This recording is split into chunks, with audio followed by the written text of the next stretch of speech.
All of the folks from Harley rolling on in, literally. So I'm going to try to keep this a little quick. The president signed a proclamation yesterday ushering in Black History Month. He looks forward to engaging in an informative month of events honoring the enormous contributions that African Americans have made throughout our history. Last night, the president was honored to host the swearing in of the next Secretary of State, Rex Tillerson, in the Oval Office. As the president said last night, Secretary Tillerson is a man who's already respected all over the world for the tremendous life that he's led, and now will bring his years of experience to the critical task of making our nation more safer, more prosperous, and more secure. It's time to bring a clear-eyed focus to our foreign affairs, and now with Secretary Tillerson at the helm of the State Department, we'll do just that. We'll strengthen our alliances, form new ones, and enhance America's interests throughout the world. Speaking of the president's excellent nominees, praise is pouring in from around the country for his pick for Supreme Court. The Detroit News said Judge Gorsuch is a, quote, legal superstar, an outstanding choice, says the New Hampshire Union leader. The Richmond Dispatch says the initial reaction was to cheer. The South Florida Sun-Sentinel touted his, quote, excellent qualifications. Yesterday, Judge Gorsuch had his first round of meetings on the Hill. Unfortunately, Senate offices aren't in the habit of releasing editorials, but from everything we heard, the judge knocked it out of the park on the Senate as well. The president looks forward to a fair and speedy confirmation process for this exceedingly qualified nominee and jurist. In my last briefing, I read out a list of the senators Judge Gorsuch met with.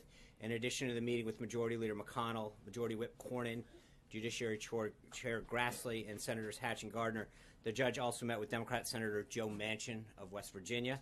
Recently, Senator Manchin expressed his belief that Judge Gorsuch could win enough Democrats to hit 60 votes. I'll agree with the senator there on that one. We have to have a few Trump state Democrats who want to win re-election. But as I pointed out yesterday, the so-called 60-vote standard is simply not accurate. Democrats are grasping at straws to block the confirmation of an unquestionably qualified nominee. I'll repeat, neither of the two Supreme Court justices that President Obama put forward were subject to the 60-vote threshold. So although I agree with Senator Manchin that Judge Gorsuch will probably get enough Democrats to get to 60, it's just simply not ever been a requirement. Now on to the events of today. The president started his day by attending the National Prayer Breakfast. It's a tradition that continued over 6 decades, going back to President Eisenhower. The president thanked the American people for their faith and prayers that have sustained and inspired him, noting that the 5 words that he has heard more than any others as he's traveled throughout the country are, I'm praying for you. He spoke at length about the ISIS genocide against Christians and the oppression of peace-loving Muslims, as well as the threats of extermination against the Jewish people, and made it clear that he believes the United States has a moral obligation to speak out against such violence. He encouraged Americans to remain a tolerant society where all faiths are respected and where all of our citizens can feel safe and secure. With that goal in mind, the president remarked that he's taken action to ensure that the United States will not allow a beachhead of intolerance to spread throughout our nation. In the coming days, we'll develop a system to help ensure that those admitted into our country fully embrace our values of religious and personal liberty and reject any form of oppression or discrimination. The president also committed to get rid of the Johnson Amendment and allowing our representatives of faith to speak freely and without retribution. In a particularly poignant moment during his remarks, the president recalled yesterday his visit to Dover Air Force Base to join the family of Chief Ryan Owens as America's fallen hero was returned home. After honoring Chief Owens for giving his life in defense of the American people, the president quoted John 15:13, "Greater love had no man than this, that a man lay down his life for his friends." After returning to the White House this morning, the president held a legislative affairs staff meeting in the Oval Office with his team. The team continues to work closely with Congress to enact the president's agenda. With the nomination of Judge Gorsuch to the Supreme Court, extensive outreach is underway on Capitol Hill, and we look forward to the judge receiving a swift and fair hearing. Between his meetings, the president was pleased to see the EPA Administrator-designate Pruitt was voted out of the Senate Environment and Public Works Committee. As has unfortunately become the practice, the Democrats again boycotted the hearing, requiring a suspension of the rules in order to advance his nomination. Following the strategy session, the president met with Senators Hatch, Wyden, and Congressman Brady and Neal. This meeting was an opportunity for the president to meet with the chairman and ranking members of the Senate Finance Committee and the House Ways and Means Committee to help chart the future of U.S. trade policy. The President has put together an all-star trade team that will work closely with the U.S. Trade Representative and the committees led by these members to craft new trade deals. The President has expressed his concern time and again with NAFTA, which he believes is an out-of-date agreement. The ultimate goal is to ensure that the best and fairest treatment of U.S. workers and businesses, and the President believes that those interests are best secured by bilateral rather than multilateral trade deals. He looks forward to working closely with the USTR and Congress when it comes to issues of trade. For those of you who weren't outside and just saw the Harleys roll up, it's no surprise that this afternoon the President will host a meeting and listening session with Harley-Davidson executives and union representatives. For a list of those individuals, please contact our office.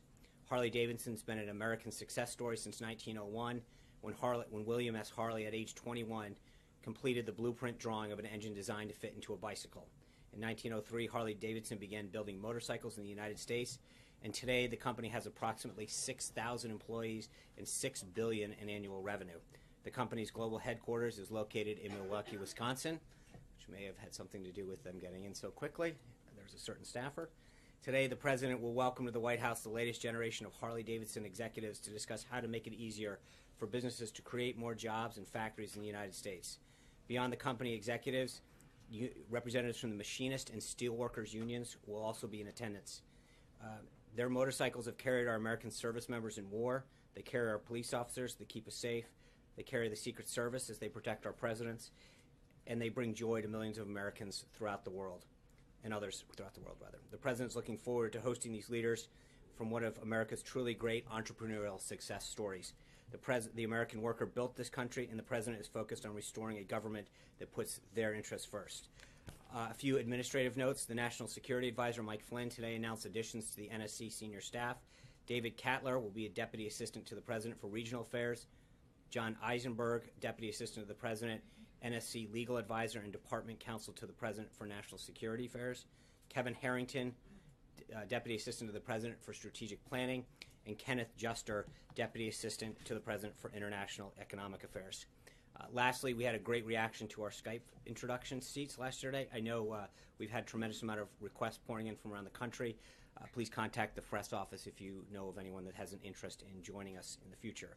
In terms of the schedule for tomorrow, the President will host a strategic and policy forum. Then in the afternoon, the President will have lunch with General Flynn before departing down to Mar-a-Lago later in the day. With that, I'll take some questions. Katie Pavlich.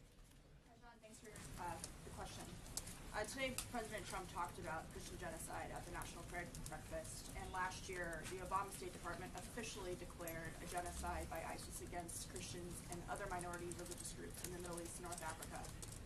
Now that Rex Tillerson has been sworn in as a secretary, what specifically is the administration planning to do to comply with the legal obligations of protecting these groups under the UN 1948 treaty?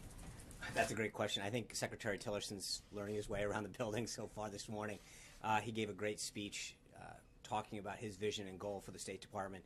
I think there'll be further guidance coming out on that, Katie.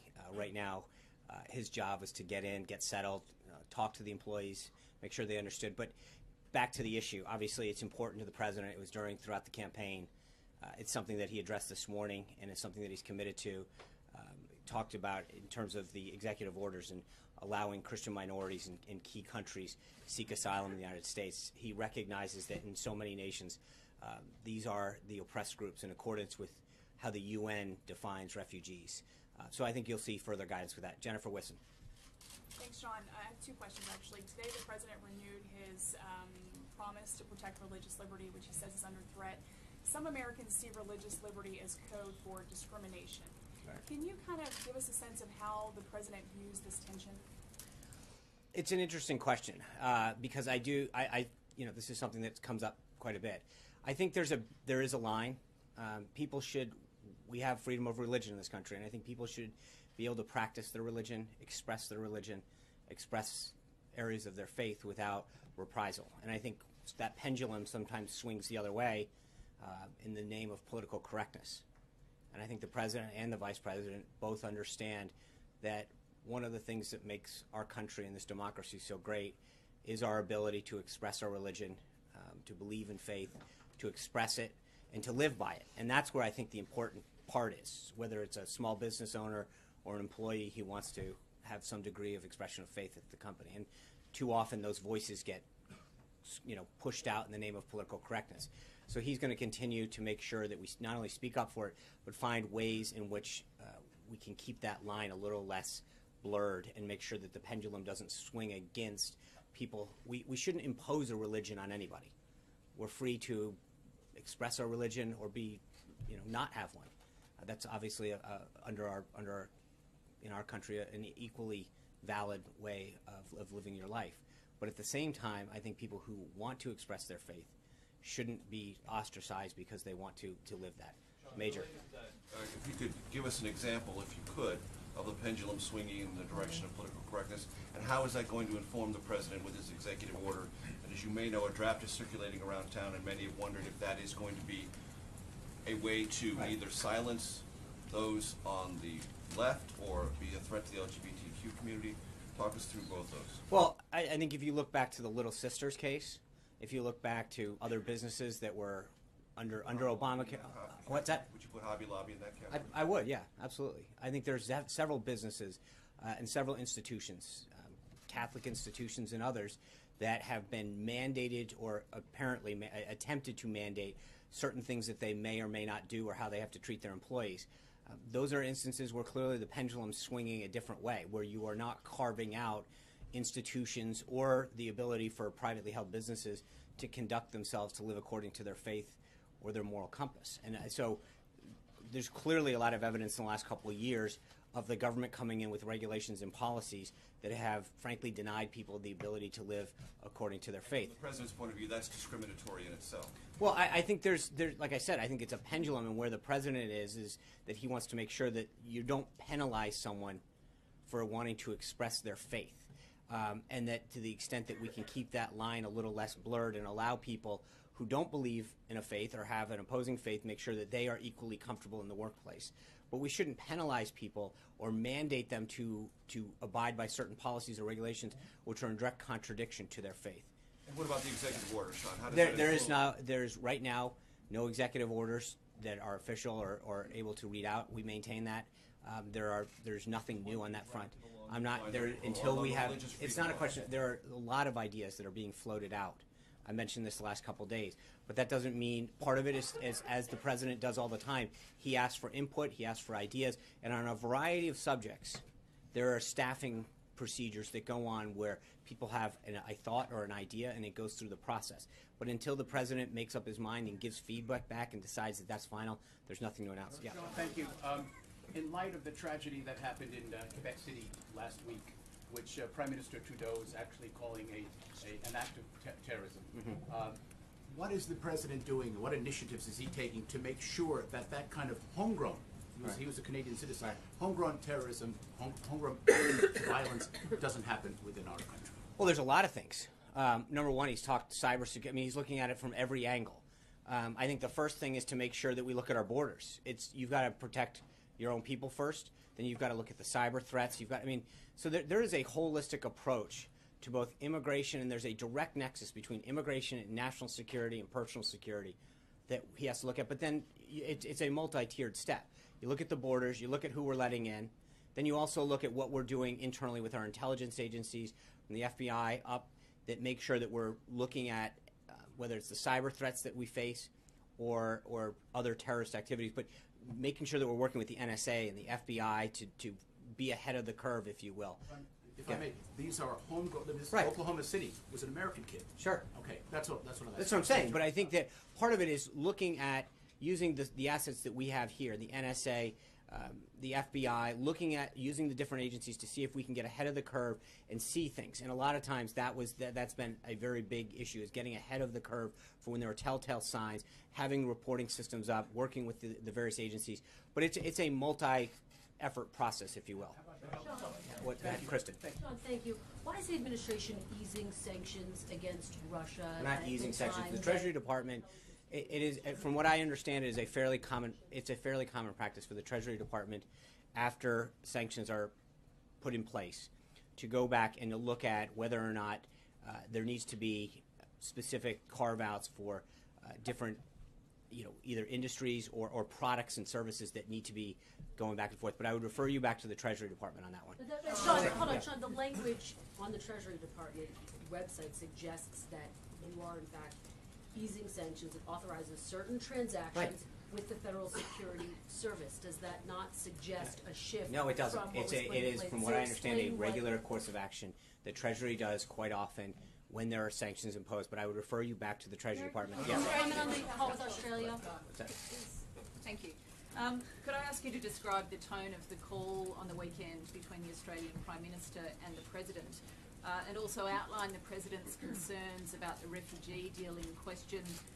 And I asked you this earlier this week, but could you clarify whether the deal is on or not? Because the President tweeted last night, "I will study this dumb deal," implying that he's still considering it. Right. The President had a very cordial conversation with Prime Minister Trumbull, where they went through an extensive discussion of this deal.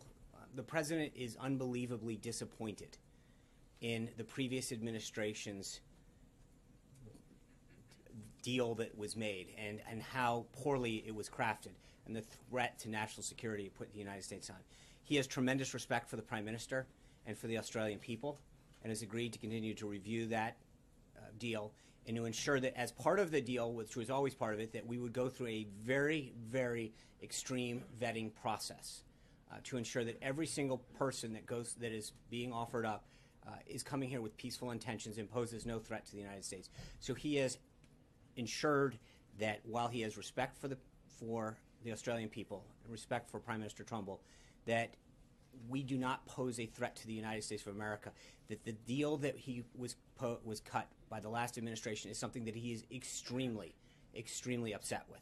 He does not like it, but out of respect for him, he's going to allow that process, continue to study, and allow it to move forward under the conditions that have been set, that there will be extreme vetting on every single one of those individuals. Okay, but just for clarity, Yeah. the deal itself is still under review, so is not certain to proceed. No, Or no, it will part of proceed and those the people deal will be was allowed. that the deal allows for the United States to vet the individuals that are being offered up to be processed.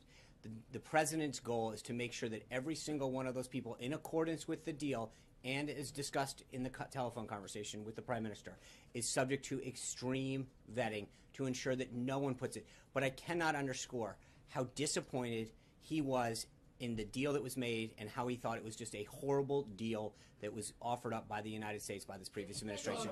Sarah. The President and his National Security Advisor have been clear the administration wants to put Iran on notice, but Got they it. haven't specified what that is. What options are on the table, and are there any options like military action that might be off the table at this point? So I think General Flynn was really clear yesterday that Iran has violated the joint resolution, that Iran's additional hostile actions that it took against our Navy vessel are ones that we are very clear are not going to sit by and take. I think that we will have further updates for you on those additional actions, but clearly we wanted to make sure that Iran understood that they are on notice. This is not going unresponded to. John. Thank you very much. I'm sorry. Yes. Sorry. Thank you. Sorry. Yes. Right. That's right. John. Sorry. Thank you, John. Sean. On January 27th at the Republican retreat in Philadelphia, Vice President Pence had a closed-door meeting with House Republicans where several of them brought up the case of IRS Commissioner John Koskinen. There was Right. an attempt to impeach him last year, which some of the leadership in the House felt was unfair to the commissioner, and they urged him to tell the president that, given his entire record, he should fire him or ask for his resignation soon. My sources said the vice president said, "I can hear you." Is there any pending action on the fate of Commissioner Koskinen? I have nothing to update you on. Hallie. On Yemen, it was initially described, the raid over the weekend, as a successful raid by the administration. There are now some questions that CENTCOM is raising about the possibility of additional civilian casualties. So I've got a couple of questions for you on this one. Yeah. Would you still stand by your characterization as the raid is successful? Was the president given multiple options about this raid or just one? And were there consultations with the prior administration's national security officials, military officials about the raid moving forward? Thank you. Actually, I'd like to just walk through that. I appreciate you bringing this up. there is let's go through the TikTok on that raid. On November 7th, CENTCOM submitted the plan to DOD. Clearly, that was under the last administration. Legal teams were involved immediately when it was submitted to DOD. On December 19th, the plan was approved by the Department of Defense and recommended that it be moved ahead. It was sent then to the National Security Council staff here in the White House. Again, this all happened under the previous administration. On January 6th, there was an interagency deputies meeting. The deputies recommended at that time that they go ahead. It was so easily approved, it was sent straight up. The conclusion was at that time to hold for what they called a moonless night, which by calendar wouldn't occur until then President-elect Trump was President Trump. On January 24th, shortly after taking office, Secretary Defense, then Mattis, read the memo, resent it back up to the White House, conveying his support. On the 25th of January, the President was briefed by General Flynn on Secretary Mattis's recommendation and the status of the operation, or potential operation. The President asked to see Secretary Mattis and Joint Chiefs of Staff Dunford. He then, on that evening, had a dinner meeting, which included the President, the Vice President, Secretary Mattis, Chairman Dunford, Chief of Staff Priebus, Jared Kushner, Chief Strategist Bannon, General Kellogg, General Flynn, and CIA Director Pompeo, where the operation was laid out in great extent. The indication at that time was to go ahead. On Friday, the 26th in the morning, the Deputies Committee met again. It was not a necessary step because they had previously recommended and also reaffirmed their support for that.